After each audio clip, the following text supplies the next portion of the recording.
नमस्कार विद्यार्थी मित्रांनो, एक्सलन्स ॲग्रीमध्ये तुमचं सहर्ष स्वागत आहे. विद्यार्थी मित्रांनो, आपण ऑगस्ट आणि सप्टेंबरच्या असलेल्या मॅगझिन्समध्ये बऱ्यापैकी सगळ्या गोष्टी कव्हर करण्याचा प्रयत्न केला. आता आपल्याला बघायचं आहे ऑक्टोबर महिना आणि ऑक्टोबर महिन्यामध्ये काय काय करंट अफेअर्स आले, कोणत्या गोष्टीवर त्या प्रकारे फोकस केला गेला आहे आणि कोणत्या कोणत्या संदर्भात असलेल्या गोष्टी तिथं बघता येईल. तर ह्या सगळ्या गोष्टी आपल्याला बारकाईने ॲनालिसिस करायचं आहे.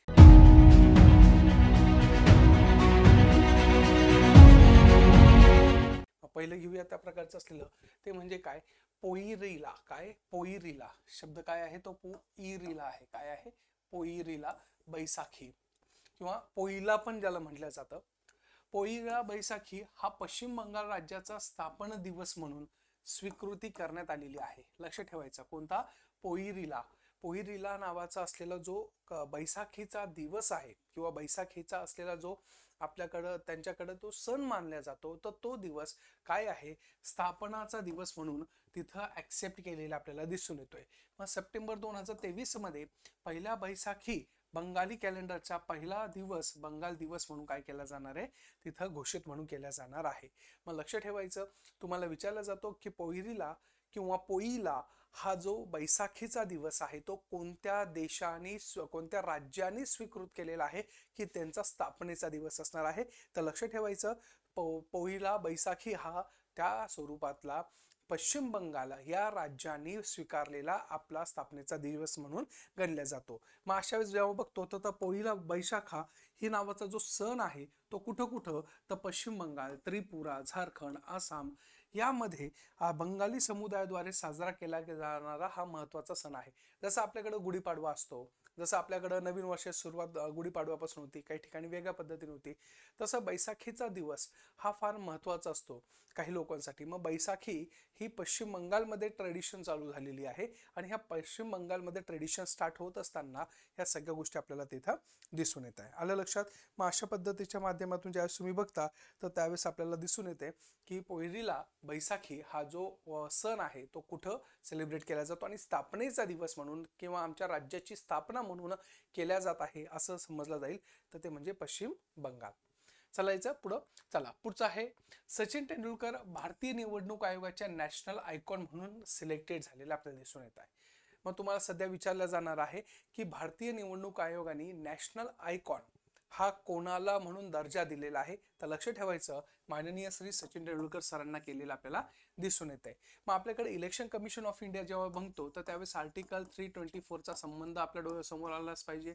म्हणजे 324 नुसार आपल्याकडे निवडणूक आयोग आहे आणि ह्या निवडणूक आयोगाच्या माध्यमातून ज्यावेळेस आपण बघतो तर त्यावेळेस आपल्याला असं लक्षात येत आहे की निवडणूक आयोगाने त्या स्वरूपामध्ये त्या गोष्टीमध्ये पर्टिक्युलर लक्ष देत असं सांगितलं आहे की आपल्या भारत देशामध्ये जो मतदानाचा टक्का आहे तो वाढला गेला पाहिजे. मग मतदानाचा टक्का वाढायचा असेल तर सामान्य रूपी व्यक्तींना डोळ्यासमोर ठेवून चालणार नाही, तर असामान्य कारकिर्दी असलेल्या व्यक्तींना आपण जगासमोर मांडला पाहिजे. मग कदाचित लोक त्याच्याकडे बघून वोटिंगला इन्स्पायर होऊ शकता. मग त्याच्यामुळं आपण सचिन तेंडुलकर सरांना भारतीय निवडणूक आयोगाने काय केलेलं आहे, नॅशनल त्या स्वरूपातलं आयकॉन म्हणून कन्सिडर केलेलं आपल्याला दिसून येत आहे. मग याच्याचा फायदा काय होईल, निवडणूक प्रक्रियेमध्ये अधिक मतदारांचा काय होणार आहे, सहभाग वाढणारा आपल्याला दिसून येतोय. लक्षात. मग आपल्याकडे अजून एक आर्टिकल आहे 326 पण चालता बोलता लक्ष ठेवा. का, कारण की 326 नुसार असं सांगितलेलं आहे की आपण कोणत्याही प्रकारे जात पात धर्म किंवा कोणत्याही गोष्टीच्या आधारावर आपण कोणाला मतदान करण्यास रोखू शकत नाही. काय, रोखू शकत नाही. म्हणजे ओपन टू ऑल असणार आहे. रोखू शकत नाही म्हणजे काय, की आपल्याला फक्त आणि फक्त काय असायला पाहिजे, त्या पद्धतीचं असलेल्या स्वरूपामध्ये ज्यावेळेस 326 नुसार सांगितलेलं आहे तर 18 वर्ष कंप्लीट झालेल्या व्यक्तीला कशात सहभागी घेण्याचा अधिकार आहे, तर इलेक्शन प्रोसेसमध्ये भाग घेण्याचा अधिकार आपल्याला तिथं दिसून येतोय. लक्षात. मग अशा पद्धतीच्या माध्यमातून ज्यावेळेस बघतो तर त्यावेळेस आपल्याला हे सगळं लक्षात येऊ शकतं. समजलं.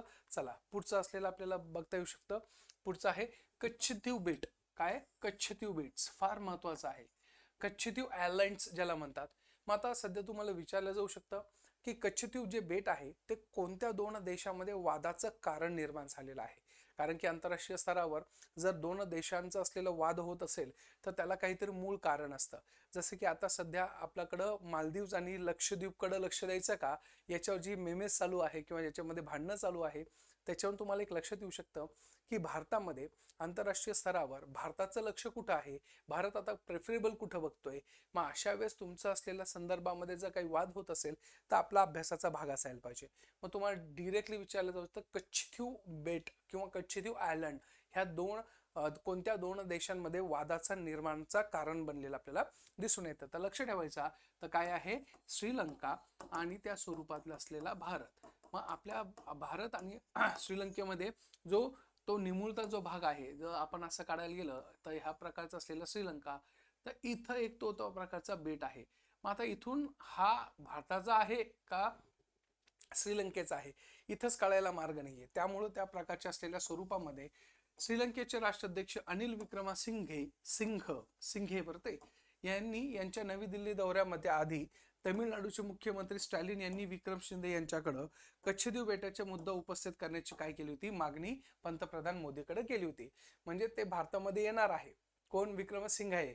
आणि ते आल्यानंतर भारताने त्या प्रकारचं असलेलं काय बोलावं याच्यासाठी स्टॅलिन जे आहे तमिळनाडूचे मुख्यमंत्री त्यांनी पत्र लिहिलं होतं मोदी साहेबांना आणि सांगितलं होतं, साहेब आपलं तेवढं बघा बरं, कच्छदीव आयलंड कोणाचं आहे, आपलं आहे का त्यांचं आहे, त्याच्यावर वादविवाद करा. आता ती गोष्ट झाली लीक आणि ती झाली पब्लिश न्यूजपेपरमध्ये. अक्षरशः श्रीलंकेने सरळ सांगितलं की आता ह्या प्रकारे आम्ही संबंध ठेवण्यास इच्छुक नाहीये. मग अशा वेळेस कधी कधी तुमच्या असलेल्या राज्याच्या एखाद्या भूमिकेमुळं आपल्या जी फेडरलिझम आहे, जी संघराज्य आहे, त्या संघराज्यामध्ये प्रॉब्लेम्स क्रिएट होऊ शकतात. मग त्या प्रकारचा असलेला हा एक संदर्भ आहे कच्छदीव आयलंडचा. आलं लक्षात. चला पुढं, 15वी ब्रिक्स शिखर परिषद 2023 फार महत्वाची आहे. कितवी आहे, 15वी. पाठच करायचं, कितवी आहे, 15वी शिखर परिषद. कशाची, तर ब्रिक्स समुदायाची. मग आता ही कधी कधी झाली आहे, तर 22 ऑगस्ट ते 24 ऑगस्ट 2023 ला. काय, 22 ऑगस्ट ते 24 ऑगस्ट 2023 मध्ये त्या प्रकारचा दक्षिण आफ्रिकेतील कुठं, जोहान्सबर्ग. काय आहे, जोहान्सबर्ग. काय आहे, जोहान्सबर्ग. थोडंसं इथे टायपिंग मिस्टेक आहे. जोहान्सबर्ग नावाचं जे एक ठिकाण आहे, शहर आहे, ते कुठं आहे, तर साऊथ आफ्रिकेमध्ये आपल्याला दिसून येते. ही परिषद स्वीकारण्यात आलेली दिसून येते. विशेष म्हणजे कोविड-19 मुळे 2019 नंतर आता पहिल्यांदा ब्रिक्सची काय झालेली आहे, समिट बसलेली आहे. त्यामुळे भारतासारख्या विकसनशील देश, ब्राझील सारखा विकसनशील देश, ह्या देशांचं असलेलं अस्तित्व जगाने मान्य करावं याच्यासाठी ही निरंतर स्वरूपामध्ये चालावी अशा स्वरूपातली ही एक बैठक आहे. आणि ह्या बैठकी अंतर्गत आपल्याला सगळ्या गोष्टीचं असलेलं प्रोपोगंडा प्रॉपरली कसा एक्झिक्यूट करता येऊ शकतो, कोणत्या स्वरूपात करता येऊ शकतो, हे आपल्याला तिथं बघता येऊ शकतं. मग जगाला दाखवायचं आहे की आम्ही पण थर्ड वर्ल्ड कंट्रीज नाहीये, आम्ही पण काय आहोत, आम्ही प्रेझेंट वर्ल्ड कंट्रीज मधले पार्टिसिपंट आहोत. मग अशा वेळेस आमच्या असलेल्या ज्या ऍस्पिरेशनल व्हॅल्यूज आहे, त्या ऍस्पिरेशनल व्हॅल्यूजला तुम्ही काय केलं पाहिजे, प्रमोट केलं पाहिजे, ना की सप्रेस केलं पाहिजे. परिणामी अशा पद्धतीच्या गोष्टीच्या माध्यमातून जगाला दाखवण्यासाठी ब्रिक्सची समिट ही कंटिन्युअसली भरत राहते. मग ह्या परिषदेची संकल्पना काय आहे, तर ब्रिक्स आणि आफ्रिका परस्पर वेगवान वाढ, शाश्वत विकास आणि सर्वसमावेशक बहुपक्षीयतेसाठी भागीदारी. The BRICS and Africa partnership for the naturally accelerated growth, the sustainable development and the inclusive multilateralism. मग अशा पद्धतीने आमचा जो देश आहे, ब्राझील आहे, म्हणजे ज्याला बाउल ऑफ शुगर ज्याला म्हणतात, ब्राझीलला म्हणलं जातं बाउल ऑफ शुगर, म्हणजे जगाच्या पाठीवर कुठेच एवढी साखर बनते जेवढी फक्त ब्राझीलमध्ये बनत असते. मग अशा वेळेस ब्राझील हा एका प्रकारचा असलेला उद्योन्मुख असलेला देश आहे आणि जगाच्या असलेल्या पाठीवर याचं असलेलं अस्तित्व सगळ्यांनी मान्य करावं याच्यासाठी ही धडपड चाललेली आहे. मग लक्ष ठेवायची, ही कितवी ब्रिक्सची परिषद होती, 15वी. तर कधी ते कधी 22 ते 24 ऑगस्ट आणि कुठं, जोहान्सबर्ग मध्ये झालेले दिसून येते. चालता बोलता ब्रिक्स असलेले नवीन काही जे देश आहे, 6 देश आहे, तेही बघून घ्या. कदाचित तुम्हाला ब्रिक्स मधले नवीन 6 देश कोणते आहे, कशा पद्धतीचे इन्क्लूड झाले आहे, हेही विचारलं जाऊ शकतं. मग लक्ष ठेवायचं, इजिप्त, इराण, सौदी अरेबिया आणि संयुक्त अरब आपल्याला तिथं दिसून येत आहे. सोबतच इथिओपिया आहे आणि अर्जेंटिना आपल्याला तिथं दिसून येत आहे. मग ब्रिक्स ही संकल्पना आता मोठी होत चाललेली आहे. कारण की आता जगाच्या पाठीवर पहिले अमेरिकेचा गट मोठा दिसायचा, रशियाचा गट मोठा दिसायचा, चायनाचा गट मोठा दिसायचा, परंतु आता अशा पद्धतीने ज्यावेळेस आपण बघतो तर त्यावेळेस आपल्याला बाकीच्याही स्वरूपातले जे काही थर्ड वर्ल्ड कंट्रीज आहेत ते आता उभरताना दिसून येत आहे. त्यामुळे आता ब्रिक्सची संकल्पना ही वाढताना आपल्याला दिसून येते. मग ब्रिक्सचा असलेला संदर्भ लक्षात घेणं गरजेचं आहे. आलं लक्षात? चला पुढे जाऊया. पुढचा करंट अफेअर्स काय सांगताय? हाँगकाँगच्या सर्वोच्च न्यायालयाद्वारे समलिंगी भागीदाराला मान्यता देण्यात आलेली आहे. मग तुम्हाला डिरेक्टली विचारलं जाऊ शकतं की रिसेंटली आंतरराष्ट्रीय स्तरावर कोणत्या देशांनी समलिंगी भागीदाराला मान्यता दिलेली आहे? तर लक्ष ठेवायचं, तर हाँगकाँग आपल्याला तिथं दिसून येतो. हाँगकाँग कुठं आहे? तर चायनाच्या खाली आपल्याला दिसून येतोय. हाँगकाँगच्या सर्वोच्च न्यायालयाने समलिंगी भागीदाराला म्हणजे सेम सेक्स पार्टनरशिप मान्यता देण्याचा बाजूने निकाल दिलेला आहे. मात्र LGBTQ समुदायाला पूर्ण विवाह हक्क देण्याचे काय केले आहे? टाळलेले आपल्याला दिसून येत आहे. आता इथं त्या संदर्भामध्ये दोन गोष्टी आहे. एक म्हणजे काय की समलिंगी भागीदाराला मान्यता देणं हे म्हणजे सेम सेक्स काय आहे? सेम सेक्स, सेम सेक्सला मान्यता दिली, परंतु कशाला? तर त्या प्रकारचा LGBTQ जे आहे, LGBTQ जी कम्युनिटीज आहे त्यांचा असलेला पूर्ण विवाह हक्क आहे आम्हाला, अशा पद्धतीचं मान्यता त्यांनी दिलेली नाहीये. त्यामुळे लक्ष ठेवायचं, जर तुम्हाला क्वेश्चन येत असेल की हाँगकाँग देशाने काय, हाँगकाँग देशाने अशा स्वरूपातलं तिथं सर्वोच्च न्यायालयाने सांगितलेलं आहे की LGBT कम्युनिटीला मान्यता दिली का? नाही. तर कोणाला मान्यता दिली? सेम सेक्स मॅरेजला मान्यता दिलेली आपल्याला दिसून येते. आलं लक्षात? हे थोडंसं बघत चला, कारण की recently honourable supreme court of India they also denying that की same sex marriage is allowded within the India. 100% असं होऊ शकत नाही, त्यामुळे ते डिनाय केलेलं आपल्याला दिसून येते. आलं लक्षात? चला पुढं. आसियानने 2026 साठी म्यानमारचे अध्यक्षपद नाकारले. Very very IMP. पहिल्यांदा कोणत्या तरी देशाचं असलेलं यजमानपद नाकारणं म्हणजे फार मोठी अपमानास्पद गोष्ट आहे. मग अशा वेळेस 2026ला आसियान ग्रुपचं असलेलं म्हणजे स्वतःच्या ग्रुपच्या मेंबरचं यजमानपद नाकारणं म्हणजे एका प्रकारे तो देश कॅपेबल नाहीये, तो देश आंतरराष्ट्रीय स्तरावर स्वतःचं जी कारकिर्दी आहे किंवा ज्या कामगिरी ज्याला आपण म्हणतो ती properly within the framework of the तुमचे काही असाइनमेंट्स असेल, ॲग्रीमेंट्स असेल किंवा कन्व्हेन्शन असेल याला फॉलो करत नाही, असा तिथं संदर्भ लागतो. मग आसियाननी 2026 साठी म्यानमारचे अध्यक्षपद काय केलेलं आहे? काढलेलं आपल्याला दिसून येते. मग आसियानचा असलेला लॉंग फॉर्म काय? आग्नेय आशिया राष्ट्राची संघटना म्हणजे काय आहे? ASEAN, association south east Asian nation आहे. काय आहे? Association south east Asian nation ज्याला आपण म्हणतो. तर त्यांच्या असलेली संदर्भामध्ये म्यानमारला 2026 मध्ये प्रादेशिक गटाचे फिरते जे नेतृत्व भेटणार होतं ती संधी नाकारण्याचा निर्णय घेतलेला आपल्याला दिसून येतोय. मग अशा वेळेस त्या प्रकारचं असलेल्या इंडोनेशियानी आयोजित केलेल्या आशियानी परिषदेचे फिलिपाईन्सने 2026 मध्ये प्रादेशिक गटाचे अध्यक्षपद स्वीकारण्याची सहमती दर्शवलेली आहे. मग तुम्हाला हेही विचारलं जातो, मग जर म्यानमारला काढलं असेल तर दुसरा कोण व्यक्ती आहे किंवा कोणता देश आहे? तर फिलिपिन्स आहे. कोण आहे? फिलिपिन्स. लक्षातच ठेवायचा, फिलिपिन्स, कंबोडिया, व्हिएतनाम, त्याच्यानंतर तुमचं असलेलं इंडोनेशिया, अजून असे विविध प्रकारचे जे साऊथ ईस्ट कंट्रीज आहे ते साऊथ ईस्ट कंट्रीजच्या संदर्भामध्ये ही एक स्वरूपातली काय आहे? गट आहे. आणि ह्या गटाचा असलेला संदर्भ घेता वेळेस तुम्हाला हे लक्षात घेणं गरजेचं आहे की म्यानमारचं अध्यक्षपद नाकारलेलं आहे. हे का नाकारलं त्याच्या मागची पार्श्वभूमी सांगतो. हे नाकारलं कारण की तिथलचा असलेला जो रोहिंग्या इश्यू आहे तो रोहिंग्या इश्यू हा आतापर्यंत सप्रेस केलेला नाहीये. सिन्स 2016 पासून हा इश्यू बर्निंग आहे आणि तिथलच्या असलेल्या रोहिंग्या इश्यूला कोणत्याही स्वरूपामध्ये तिथं काय म्हणता येईल सप्रेस केल्या जात नाहीये आणि विविध गोष्टीच्या कारणास्तव त्याला उलट प्रमोट केल्या जात आहे. मग अशा सगळ्या गोष्टी थांबवण्यासाठी आसियानने सरळ सांगितलेलं आहे की आम्ही अशा देशासोबत संबंध ठेवत नाहीये किंवा किंबहुना आम्हाला असं करायचं नाहीये की आम्हाला म्यानमारचं तिथं पद स्वीकारलं गेलं पाहिजे म्हणून. आलं लक्षात? मग अशा पद्धतीने हे लक्ष ठेवा आसियान ग्रुपचं असलेलं संदर्भ येते लक्षात. चला पुढं. पाकिस्तानमध्ये भारतीय उच्चायुक्तपदी गीतिका श्रीवास्तव यांची नियुक्ती झाली आहे. Very very IMP. फार महत्वाचं आहे. पहिल्यांदा आपली भारतीय एक महिला आणि त्या प्रकारचं म्हणजे भारतीय तर आहेच वरतून महिला देखील आहे की त्यांनी पाकिस्तान सारख्या देशाच्या मध्ये राहून आपल्या भारताचं diplomatic relations within the Pakistan हे कसं असेल हे डिटर्मिनन्स करण्यासाठी फार महत्त्वाची भूमिका बजावलेली आहे. मग अशा वेळेस ज्यावेळेस आपण बघतो तर पाकिस्तानमध्ये भारतीय उच्चायुक्तपदी कोण नियुक्ती झालेला आहे, तर लक्ष ठेवायचं गीतिका श्रीवास्तव यांची नियुक्ती झालेली दिसून येते. 2005 असलेल्या IFS सेवेतील असलेली ही अधिकारी कोण, गीतिका श्रीवास्तव. कोण आहे, गीतिका श्रीवास्तव यांची पाकिस्तानमध्ये उच्चायुक्तपदी काय झालेली आहे, नियुक्ती झालेली आपल्याला तिथं दिसून येते. मग अशा पद्धतीच्या माध्यमातून ज्यावेळेस बघतो तर त्यावेळेस आपल्याला लक्षात येते की गीतिका ह्या सध्या आता कोण आहे, उच्चायुक्त हायर कमिशनर्स म्हणून तिथं काय करताय, वर्क करताना आपल्याला दिसून येते लक्षात. मग अशा पद्धतीने तुम्हाला लक्ष ठेवणं गरजेचं आहे. कोण आहे, तर गीतिका श्रीवास्तव आहे, हे लक्ष ठेवा. चला पुढे G20च्या अध्यक्षपदाचे संक्रमण म्हणजे ट्रान्सफर केले.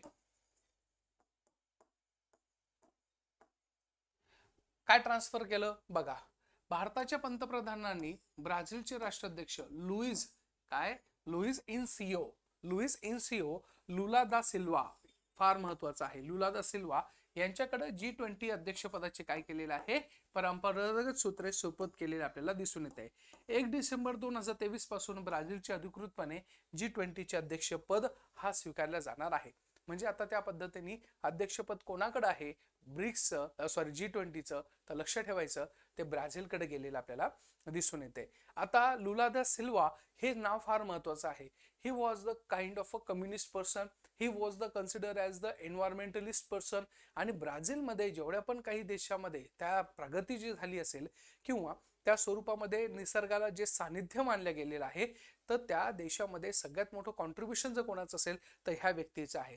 म्हणजे अगदी आय थिंक जानेवारी-फेब्रुवारी 2023 मध्ये त्यांची नियुक्ती झालेली आहे ॲज अ राष्ट्राध्यक्ष म्हणून ब्राझीलमध्ये. अगदी भरभरून लोकांनी मतं दिलं होतं, कारण की त्या ब्राझीलला माहित होतं आपल्या देशाचा विकास करण्यासाठी एक परफेक्ट व्यक्तिमत्व पाहिजे, आणि तो व्यक्ती म्हणजे कोण आहे, लुला दा सिल्वा हे आपल्याला तिथं दिसून येत आहे. मग G20चं अध्यक्षपद कोणाकडे गेलं आहे, तर आता लक्ष ठेवायचं ते गेलेलं आहे ते आपल्या ब्राझीलकडं. पहिले कोणाकडे होतं, भारताकडे होतं, आता ते कोणाकडे शिफ्ट झालेलं आहे, तर त्या स्वरूपातलं असलेलं लुला दा सिल्वामध्ये झालेला दिसून येत आहे किंवा ब्राझीलकडे झालेला आहे. येते लक्षात. चला पुढचं, सिल्वर पॉपलेट हा राज्य मासाचा दर्जा म्हणून प्राप्त झालेला एक मासा आहे.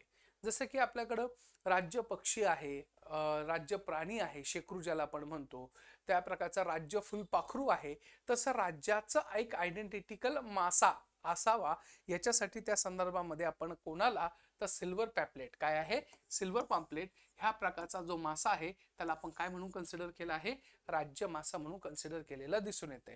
राज्य मासाचे व्यवसाय मंत्री सुधीर मुनगंटीवार यांनी सप्टेंबर 2023 मध्ये आयोजित किसान क्रेडिट कार्डवरील राष्ट्रीय परिषदेचे औचित्य साधून सिल्वर पॉम्पलेट या राज्य मासा म्हणून काय केलेला आहे, घोषित केलेला आपल्याला दिसून येते.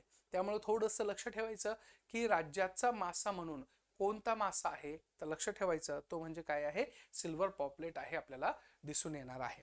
मग आता सिल्वर पॉपलेट जो आहे त्याचं असलेलं वैज्ञानिक नाव किंवा सायंटिफिक नेम काय आहे, तर पॅम्पस अर्जेंटाइस आहे. काय आहे, पॅम्पस अर्जेंटाइस. मग अशा स्वरूपामध्ये तुम्हाला ते माहिती असणं गरजेचं आहे की सिल्वर पॉपलेट कशा संदर्भात आहे, तर आपल्या महाराष्ट्र राज्याचा असलेला राज्य मासा म्हणून डिक्लेअर झालेला दिसून येतोय.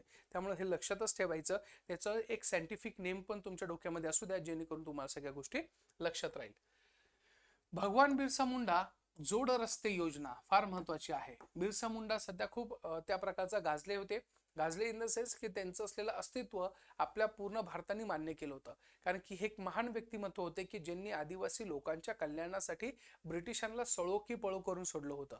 ब्रिटिशांना जर आतापर्यंत जर कोण असे आदिवासी भागातून येणारे लोक जर कोणी डॅशिंग करत असेल किंवा त्या प्रकारे तोंड देत असेल, तर ते फक्त दोन महान व्यक्ती आहे. एक म्हणजे बिरसा मुंडा साहेब आणि दुसरं म्हणजे कोण आहे, तर आपल्याकडचे असलेले पर्टिक्युलर त्यांचं नाव बघा, उद्धम सिंग वगैरे आहे, उद्धम सिंग आहे, त्याच्यानंतर नाईक साहेब आहे.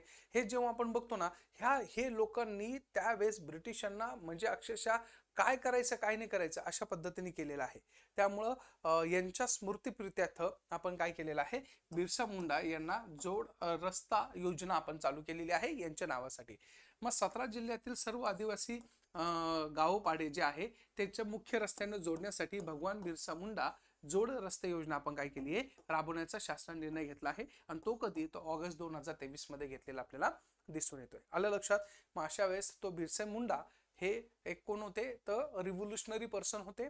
आणि रिव्होल्युशनरी पर्सन असलेल्या त्या स्वरूपामध्ये यांनी रिव्होल्युशन केलं होतं विदिन द नॉर्थ साइड. जसं की उमाजी नाईक आपल्या महाराष्ट्रामध्ये होते. येस, उमाजी नाईक नाव आठवलं. त्या प्रकारचे उमाजी नाईक होते. अजून एक सिंग पण होते. आणि त्या स्वरूपामध्ये हे सगळ्यांनी काय केलं होतं, ब्रिटिशांच्या अगेन्स्टमध्ये सगळ्या गोष्टी केल्या होत्या. कारण ब्रिटिशांनी अनावश्यकरित्या ह्या आदिवासी लोकांवर सप्रेशन आणण्याचा प्रयत्न केला होता. त्यामुळे हे सगळं केलेलं आपल्याला दिसून येते. त्याच्यानंतर आहे अशोक सराफ यांना शिवशाहीर बाबासाहेब पुरंदरे पुरस्कार भेटलेला आहे. हेही लक्षात राहू द्या की शिवशाहीर बाबासाहेब पुरंदरे पुरस्कार नुकताच कोणाला इश्यू झाला आहे, तर तो म्हणजे काय आहे, अशोक सराफ, अशोक मामा सराफ यांना भेटलेला दिसून येते. कीर्ती सौरभ प्रतिष्ठानतर्फे देण्यात येणारा शिवशाहीर बाबासाहेब पुरंदरे पुरस्कार 2023 ज्येष्ठ रंगकर्मी अशोक मामा सराफ यांना काय केलेला आहे, तो देण्यात आलेला आपल्याला दिसून येतोय. त्यामुळे हे लक्षात ठेवणं गरजेचं आहे की कोणाला दिलेला आहे, तर अशोक सराफ यांना दिला आहे शिवशाहीर बाबासाहेब पुरंदरे पुरस्कार. पुढचं काय आहे, राज्याच्या पहिल्या मत्स्य उद्योग विकास धोरण समितीच्या अध्यक्षपदी कोण आहे, तर राम नाईक आहे. कोण आहे, राम नाईक. फार महत्वाचं आहे. काय, राज्याच्या पहिल्या, शब्द काय, राज्याच्या पहिला मत्स्य उद्योग विकास धोरण समितीचे असलेले अध्यक्षपद कोण आहे, राम नाईक. भारतामध्ये असे काही जे स्टेट आहे, ते स्टेट पर्टिक्युलर त्यांना समुद्र किनारा लाभलेला आहे, म्हणजे कोस्टल लाईन्स आहे. आणि ह्या कोस्टल लाईन्स मध्ये त्यांची असलेली जी मासेमारी आहे ती बऱ्यापैकी वाढलेली दिसून येते. जसं की वेस्ट बेंगॉल घ्या, आंध्र प्रदेश घ्या, गुजरात घ्या, त्याच्यानंतर महाराष्ट्र घ्या.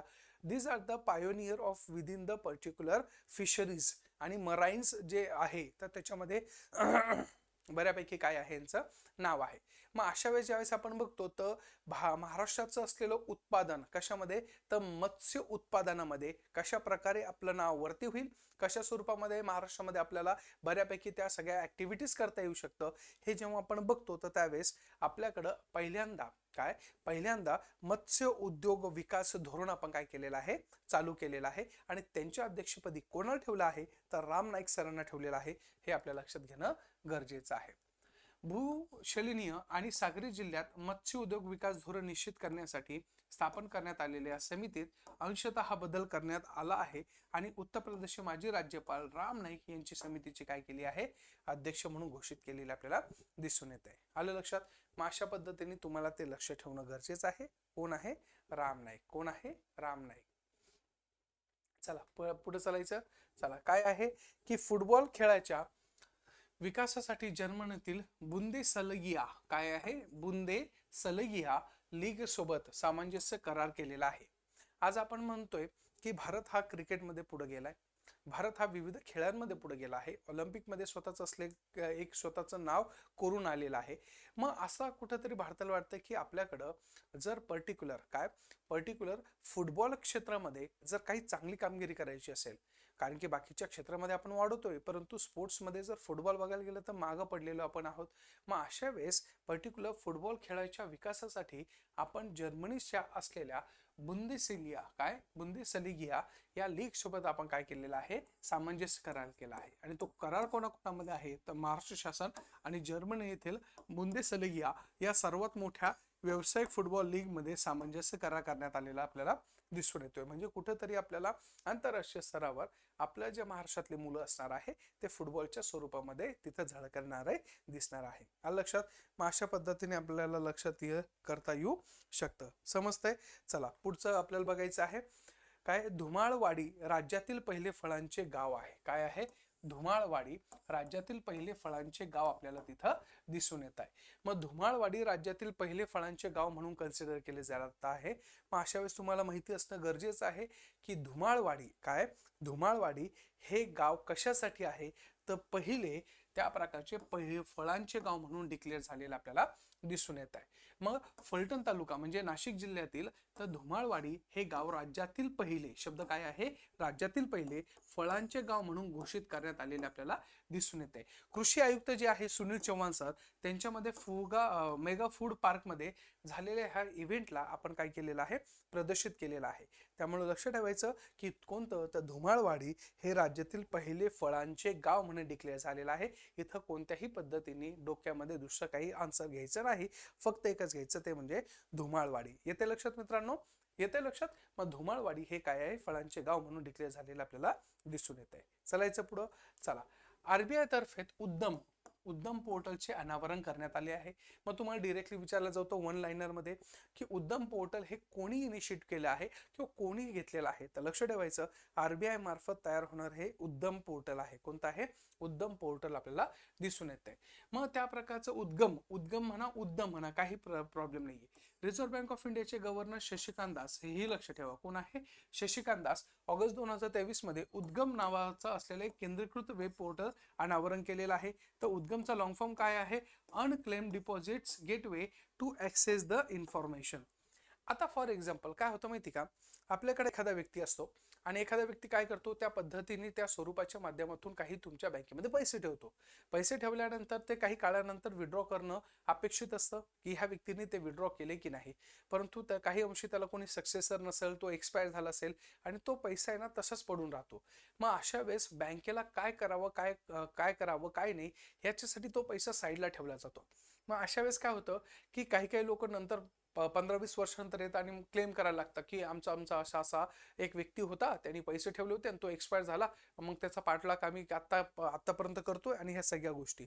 मग अशा वेळेस आरबीआयने स्पष्ट सांगितलेलं आहे की कोणत्याही स्वरूपामध्ये इथं क्लॅशेस नाही झाले पाहिजे आणि कशाही पद्धतीचं असलेलं डिपॉझिट होत असेल तर ते तिथं डिस्प्ले झालं पाहिजे.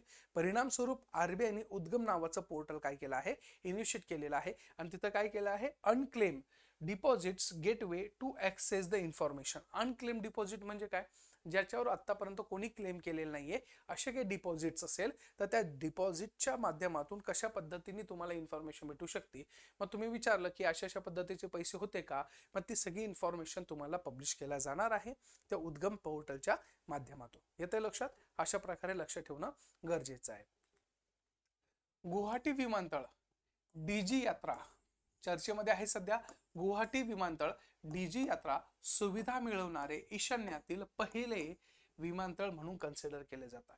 लक्ष ठेवायचं, तुम्हाला विचारलं जाऊ शकतं की आपल्या भारतामध्ये एक जे 7 सिस्टर ज्याला म्हणतो, त्या 7 सिस्टर पैकी असलेलं जे गुवाहाटी आहे, म्हणजे आसाम राज्याची असलेली राजधानी गुवाहाटी, त्या गुवाहाटीच्या स्वरूपामध्ये ज्यावेळेस आपण बघतो तर तिथं एक हायली रिजन्स आहे, म्हणजे हिली रिजन्स आहे. तर हिली रिजन्स असल्यामुळे पहिली तो गोष्ट तिथं विमान किंवा ह्या सगळ्या गोष्टी कनेक्टिव्हिटी फार कमी आहे. मग अशा वेळेस आपल्याकडं ते पर्टिक्युलर एक जे स्थळ आहे म्हणजे गुवाहाटी, तर तिथं आपण कनेक्टिव्हिटी वाढवायचा प्रयत्न करतोय आणि त्याच्यासाठी आपण तिथं विमानतळ पण स्थापन केलंय. आणि अशा स्वरूपातलं डीजी यात्रा नावाचं सुविधा मिळवणारं हे ईशान्यातील पहिलं आपल्याला विमानतळ बघताना दिसून येते. ईशान्येकडील हवाई प्रवासाचा अनुभव वाढवण्याच्या दिशेने एक महत्वपूर्ण पाऊल उचलताना गुवाहाटीचे लोकप्रिय गोपीनाथ बारडोली आंतरराष्ट्रीय विमानतळ नाविन्यपूर्ण डीजी यात्रा सुविधा काय केलेली आहे, तिथं सादर केलेली आपल्याला दिसून येत आहे. मग आता डीजी यात्रा म्हणजे काय, डिजिटल यात्रा. डीजी यात्रा म्हणजे काय, डिजिटल यात्रा. म्हणजे आपण म्हणतो ना की इंदिरा गांधी इंटरनॅशनल एअरपोर्टवर जेव्हा तुम्ही जाता किंवा मुंबई इंटरनॅशनल एअरपोर्टवर जाता तर त्यावेळेस तुम्हाला सगळ्या फॅसिलिटी भेटतात की नाही, सेम त्या प्रकारच्या फॅसिलिटी अवेलेबल होणार आहे कुठं, तर ईशान्य भारतातील असलेल्या ह्या गुवाहाटी विमानतळावर. का करणं गरजेचं आहे, कारण की उद्या चालू नॉर्थ ईस्ट मधला जो काही प्रॉब्लेम आहे तो सॉर्ट आउट करण्यासाठी आणि लोकांना कनेक्टिव्हिटी वाढवण्यासाठी ह्या सगळ्या गोष्टी केल्या जात आहे. आलं लक्षात? मग अशा पद्धतीच्या माध्यमातून तुम्हाला लक्षात येईल की ह्या सगळ्या गोष्टी तिथं आहे. चालायचं पुढं. चला, जया वर्मा सिन्हा काय आहे, जया वर्मा सिन्हा रेल्वे बोर्डच्या पहिला महिला सीईओ किंवा अध्यक्ष आहे असं कन्सिडर केलं जातं. नाव लक्ष ठेवायचं, कोणतं, जया वर्मा सिन्हा. कोण आहे, जया वर्मा सिन्हा. मग रेल्वे बोर्ड जे आहे त्याच्या असलेल्या पहिल्या, शब्द काय आहे, पहिल्या, रेल्वे बोर्डच्या पहिल्या महिला सीईओ आहे किंवा अध्यक्ष आपण त्यांना गणलेलं दिसून येत आहे. मग रेल्वे मंत्रालयाची सर्वोच्च निर्णय घेणारी संस्था म्हणजे कोण आहे, रेल्वे बोर्ड आहे. काय आहे, रेल्वे बोर्ड आहे. मग रेल्वे बोर्ड काय करते, त्या पद्धतीचे असलेले जे सीईओ आहे, जे अध्यक्षपद आहे ते कोणाकडे दिलं आहे, तर जया वर्मा सिन्हा यांनाकडे दिलेलं आपल्याला दिसून येते. आलं लक्षात? मग हे लक्षातच ठेवणं गरजेचं आहे. जया वर्मा सिन्हा हे काय आहे, तर पहिल्या महिला ज्या की रेल्वे बोर्डच्या असलेल्या अध्यक्ष झालेल्या आपल्याला दिसून येते. कारण की पहिली जे संकल्पना असते ना, किंवा जे आपण म्हणतो की ते जे फर्स्ट आहे त्याला तुम्ही जास्त फोकसली लक्ष दिलं पाहिजे. मग जया वर्मा सिन्हा आपल्याला दिसून येणार आहे. त्याच्यानंतर आहे मिझोरमची त्या प्रकारे परत नॉर्थ ईस्ट मधली एक बातमी आहे. मिझोरम एबीडीएम मायक्रोसाइट्स कार्यान्वित करणारे पहिले राज्य. व्हेरी व्हेरी IMP, फार महत्वाचं. काय की मिझोरम हे काय आहे, एबीडीएम मायक्रोसाइट्स कार्यान्वित करणारे पहिले राज्य आपल्याला दिसून येत आहे.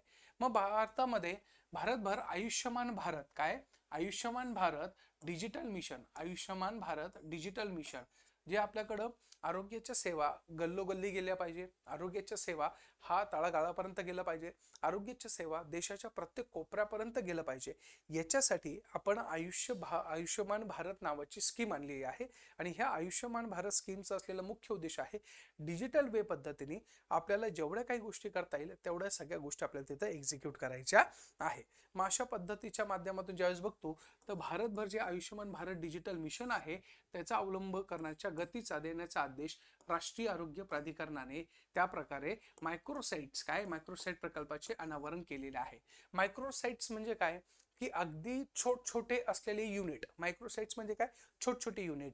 मग फॉर एक्झाम्पल तुमच्या एखाद्या गावामध्ये एक छोटंसं युनिट असणार आहे, मग असे प्रत्येक गावामध्ये 2-2, 3-3 युनिट बसवायचे आणि प्रत्येक गावामध्ये हेल्थ सेक्टर एकदम प्रॉपरली एक्झिक्यूट करायचं.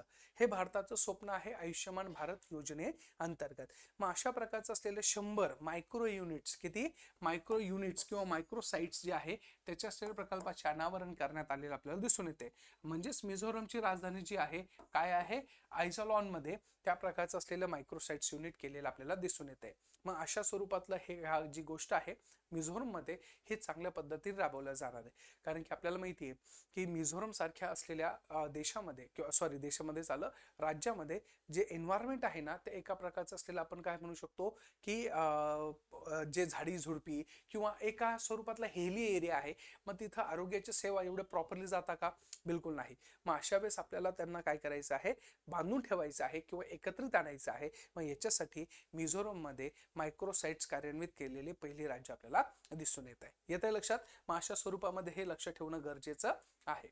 त्याच्यानंतर आहे NCERT ला अभिमत त्या प्रकारचा विद्यापीठाचा दर्जा दिलेला आहे. त्याला आपण म्हणतात डीम युनिव्हर्सिटी. काय म्हणतात, डीम युनिव्हर्सिटी.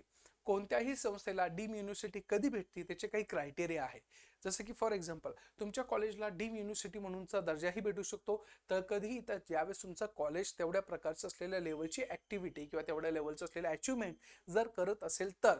मग अशा स्वरूपामध्ये ज्यावेळेस आपण बघतो तर त्यावेळेस NCERT ला नुकताच त्या स्वरूपातला डीम युनिव्हर्सिटी म्हणून कन्सिडर केलेलं आपल्याला दिसून येते. मग आपल्याला इथं 2-3 प्रिलिम्सचे पॉईंट्स निघतात. जसं की आहे national council for educational research and training. काय आहे, national council of educational research and training. या कशाचा लॉंग फॉर्म आहे, NCERT चा आहे. मग अशा स्वरूपामध्ये हा 63वा स्थापना दिवस आहे 1 सप्टेंबर 2023 रोजी नवी दिल्ली इथे साजरा करण्यात आलेला आपल्याला दिसून येते. आणि याच्यामध्ये डीम टू बी युनिव्हर्सिटी दर्जा देण्यात आलेला आपल्याला दिसून येतोय. मग डीम टू बी युनिव्हर्सिटी म्हणजे काय की ज्याच्यामध्ये बऱ्यापैकी तुमच्या असलेल्या ज्या काही ऍक्टिव्हिटीज होता, म्हणजे NCERT डिपार्टमेंटमध्ये जे काही संशोधन होतं, ज्या काही पद्धतीचे असलेले पब्लिकेशन केल्या जात आहे, ह्या सगळ्या गोष्टींमुळं कुठंतरी त्यांना आता युनिव्हर्सिटी म्हणावं की काय अशा प्रकारचा असलेला संदर्भ देत तिथं त्यांना आपण त्या स्वरूपातला काय दिलेला आहे, पोझिशन तिथं दिलेली आपल्याला दिसून येते. लक्षात. लक्ष ठेवायचं NCERT ला सध्या काय केलेलं आहे, अभिमत विद्यापीठाचा दर्जा देण्याचा आपण काय केलेला आहे, प्रयत्न केलेला दिसून येतोय. लक्षात. त्यामुळे NCERT काय आहे तर हे लक्षात घेणं गरजेचं आहे. कुसिनामानी काय, कुसिनामानी उपक्रम काय आहे. कुसिनामानी उपक्रम 2023-24 अर्थसंकल्पात सादर करण्यात आलेल्या कर्नाटकच्या कुसिनामानी उपक्रम महिलांच्या श्रमशक्तीचा सहभाग वाढविण्यासाठी आणि लिंग असमानता दूर करण्याच्या दिशेने प्रगतिशील पाऊल उचलत आहे. या उपक्रमाचे उद्दिष्ट आहे की 4000 ग्रामपंचायतीमध्ये बाल संगोपन केंद्र स्थापन करणे, मनरेगा अंतर्गत काम करणाऱ्या मातांना व जवळपास क्षेत्रांना आधार देणे. मग आता ज्यावेळेस तुम्ही बघता तर त्यावेळेस आपल्याला असं दिसते की महिलांना एक त्या प्रकारे दुय्यमते स्वरूपामध्ये बघितलं जातं समाजामध्ये. मग अशा वेळेस महिलांची असलेली जी स्थिती आहे ती एका प्रकारची बिकट होत चालली आहे. मग अशा वेळेस तुमच्या असलेल्या ह्या महिलांना चांगल्या पद्धतीचं जीवनमान जगता यावं त्यांना स्वतःचं असलेल्या अर्थव्यवस्थेमध्ये स्वतःचं नाव करता यावं याच्यासाठी कुसिना काय आहे, कुसिना माने प्रकल्प आपण काय करतोय, राबवतोय आपल्याला दिसून येतोय. मग याच्यामध्ये विशेषतः आपण काय करायचं आहे, लिंग समानता असेल किंवा अर्थव्यवस्थेमध्ये त्यांचं असलेलं स्थान असेल हे मिळवून देण्याचा आपण त्यांना काय करतोय, प्रयत्न करतो आणि आपल्याला दिसून येते. मग तुम्हाला विचारलं जातो की कुसिना माने उपक्रम हा कशाशी संबंधित आहे, तर लक्ष ठेवायचं the upliftment of the womens it's a primary motto of our कुसिना माने उपक्रमाचा असणार आहे. आलं लक्षात? चालायचं पुढं. चला, भारताचे राष्ट्रीय हरित हायड्रोजन मिशन फार महत्वाचं आहे. Very very IMP. काय? भारताचे राष्ट्रीय हरित हायड्रोजन मिशन. आपण बघतोय की ह्या पृथ्वी तलावर दिवसंगणित आता कार्बन डायऑक्साईड किंवा कार्बन मोनॉक्साईड किंवा विविध प्रकारच्या असलेल्या गोष्टी वाढत चालल्या आहे आणि ह्या वाढलेल्या गोष्टीमुळे आपल्या भारत देशाचं किंवा संपूर्ण जगाचं एक वेगळ्या प्रकारचं रूपांतर तयार होत आहे आणि याच्यामध्ये विशेषतः तुमच्या असलेल्या जे एन्व्हायरमेंटल प्रॉब्लेम्स आहे ते हाय लेवलवर जात आहे. मग अशा वेळेस कुठेतरी आपल्याला काय दिसून येते की हायड्रोजनचा असलेला वापर करून आपण बऱ्यापैकी काय करू शकतो, त्या स्वरूपातल्या सगळ्या गोष्टी डेव्हलपमेंट करू शकतो, पोल्युशन्स कमी करू शकतो, त्याच्यानंतर तुमच्या एन्व्हायरमेंटल आस्पेक्टच्या सगळ्या ज्या डेव्हलपमेंट गोष्टी आहे त्या तिथं करू शकतो. तिसरी गोष्ट, तुमच्या देशामध्ये म्हणजे कोणत्याही देशामध्ये त्या प्रकारचे जे फॉसिल फ्युअल्स आहे त्याचं मिनिमम युटिलायझेशन केलं जाऊ शकतं. म्हणून भारताने राष्ट्रीय म्हणजे ग्रीन हायड्रोजन मिशन काय केलेलं आहे, लॉन्च केलेलं आपल्याला दिसून येते.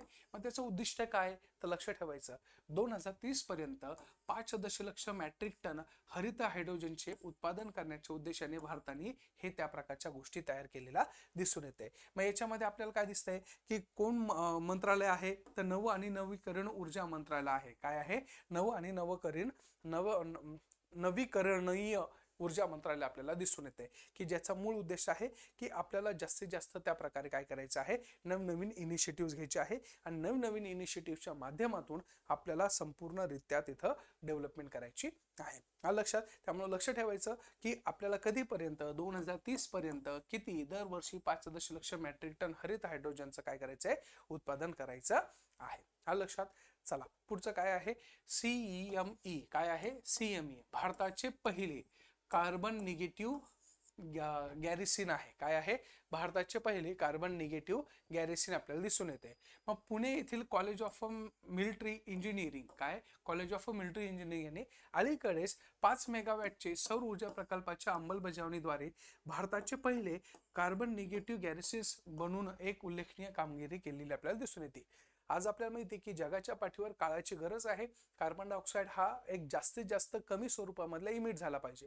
त्यासाठी मग आपल्याकडे असलेले वीज निर्मितीपासून असेल किंवा त्याचं युटिलायझेशन असेल, हे सगळे जेव्हा करतो तर त्यावेळेस आपल्याला नॅचरली जर काही गोष्टी असेल तर त्या गोष्टीला स्वरूपाच्या डोक्यामध्ये ठेवून त्याचं प्रॉपर एक्झिक्युशन होणं गरजेचं आहे. मग अशा वेळेस भारतातलं पहिलं कार्बन निगेटिव्ह गॅरिसिन जे आहे ते आपण काय केलेलं आहे, इश्यू केलेलं दिसून येत आहे. मग अशा वेळेस आपल्याकडं सौर ऊर्जेचा वापर कसा जास्त करावा याच्यासाठी अशा प्रकारचा असलेला पहिला कार्बन निगेटिव्ह गॅरिसिन्स आहे. म्हणजे कोणत्याही प्रकारे कार्बन बाहेर पडला नाहीये. 100% फक्त 100% आपण सौर ऊर्जेचा वापर करून त्याला आपण युटिलाइज केलेला आहे. मग जसं की आपल्याकडं सूर्यचूल असायची बघा किंवा सोलार पॅनल असेल, त्याच्यातून कार्बन इमिट होतं का हो, बिलकुल नाही. मग अशा प्रकारचे काही इक्विपमेंट्स आहे की जे एका प्रकारे आपल्याला काय केलं जाऊ शकते, ऊर्जा निर्मितीमध्ये वापर केला जाऊ शकतो. मग अशा वेळेस सौर ऊर्जा निर्मितीची क्षमता 7 मेगावॅट झालेली आपल्याला दिसून येते. म्हणजे ही फार मोठी कमेंडेबल गोष्ट आपल्यासाठी दिसून येणार आहे. लक्षात. मग अशा पद्धतीच्या माध्यमातून ज्यावेळेस बघतो तर ते आपल्याला हे लक्षात येत आहे. त्याच्यानंतर आहे पुढचं, ते म्हणजे काय, सांची. मग सांची जेव्हा चर्चेमध्ये होतं तर त्याचं मागचं कारण काय, तर भारतातील पहिले सौर शहर सोलार सिटी म्हणून कोणाला कन्सिडर केलं आहे, तर पाठ करायचं ते म्हणजे सांची. काय आहे, सांची आपल्याला दिसून येत आहे. मग मध्य प्रदेशमधील रायझिंग जिल्हा त्याच्यामधील सांची ह्या जागतिक वारसा स्थळ भारतातले पहिले सौर शहर म्हणजे सोलार सिटी म्हणून ठरले गेलेले आपल्याला दिसून येत आहे. मग सप्टेंबर 2023 मध्ये सांची या शहरामध्ये प्रकल्पाचा काय केला आहे, औपचारिक शुभारंभ केलेला आपल्याला दिसून येते. सांची आहे, रांची नाही. लक्ष ठेवायचं, रांची हे झारखंडमध्ये आहे, धोनी साहेबांचं असलेलं गाव आहे. हे सांची हे कुठं आहे, तर मध्य प्रदेशमध्ये आहे. आणि मध्य प्रदेशचे असलेले मुख्यमंत्री कोण आहे, तर लक्ष ठेवायचं शिवराज सिंग चौहान आपल्याला ते दिसून येत आहे. त्यामुळे लक्ष ठेवायचं की भारतातील पहिले सौर शहर काय आहे, सौर शहर हे कुठं आहे, तर सौर शहर म्हणजे आहे त्या प्रकारचं असलेलं तुमचं मध्य प्रदेशमध्ये आहे आणि त्यांना त्या प्रकारचं डिक्लेअर केले आपल्याला दिसून येते. आलं लक्षात? मग अशा स्वरूपामध्ये ज्यावेळेस आपण बघतो तर त्यावेळेस हे ऑक्टोबर महिन्याचं असलेलं महत्त्वाचे करंट अफेअर्स आपण डिस्कस केलेले आहे. आता आपल्याला जायचं आहे नोव्हेंबरमध्ये, जे की पुढच्या लेक्चर्समध्ये असणार आहे. Thank you so much.